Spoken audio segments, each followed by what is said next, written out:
আসসালামু আলাইকুম ওয়া রাহমাতুল্লাহি ওয়া বারাকাতুহু। সম্মানিত ভাই ও বন্ধুরা, আজকের এই ভিডিওতে আমি আলোচনা করব মহান আল্লাহ সুবহানাহু ওয়া তাআলার একটি নাম আল হাক্কু অথবা ইয়া হাক্কু, অর্থ হচ্ছে ধীর, সত্য, সঠিক। এটা পাঠের কি বিশেষ ফজিলত রয়েছে, আলোচনা বুঝতে সাথেই থাকবেন।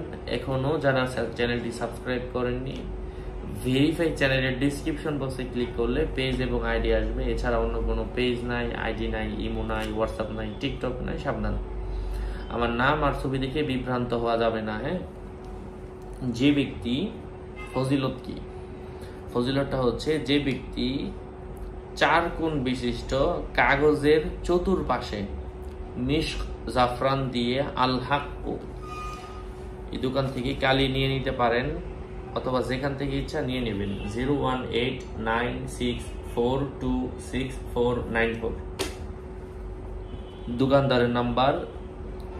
একটা চতুর্কোণ বিশিষ্ট, 4 কোণা বিশিষ্ট কাগজের চারপাশে আল হাক্কু লিখে, হ্যাঁ,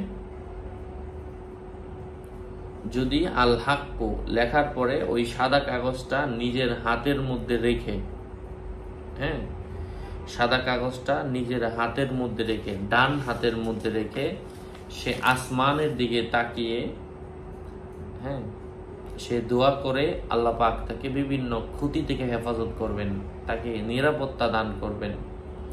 এবং গভীর রজনীতে ওই কাগজের চারপাশে আল্লাহর এই গুণবাচক নাম লেখা কাগজটি তার নিজের হাতেই লিখতে হবে। হ্যাঁ, কালি নিয়ে নিতে হবে এবং হাতের মধ্যে তাহাজ্জুদের নামাজের পরে লেখা কাগজটি হাতের মধ্যে নিয়ে এভাবে যদি দোয়া করে, ইনশাআল্লাহ আল্লাহ পাক তার মনের আশা পূরণ করেন। হ্যাঁ, এবং দোয়া করার পরে মোনাজাত যখন শেষ হয় তখন আরো 100 বার ইয়া হাক্কু পাঠ করবে এবং মনে মনে আল্লাহর কাছে দোয়া করতে থাকবে। ইনশাআল্লাহ আল্লাহ পাকের বিশেষ রহমে আল্লাহ পাক তার উপর রহমত নাজিল করবেন, আল্লাহ পাক তার দোয়াগুলাকে কবুল করে নেবেন। আরো আপডেট পেতে সাথেই থাকবেন। আপনাদের মঙ্গল এবং দীর্ঘায়ু কামনা করে এখানেই শেষ করছি। দেখা হবে অন্য কোনো ভিডিওতে। আসসালামু আলাইকুম ওয়া রাহমাতুল্লাহি ওয়া বারাকাতুহু।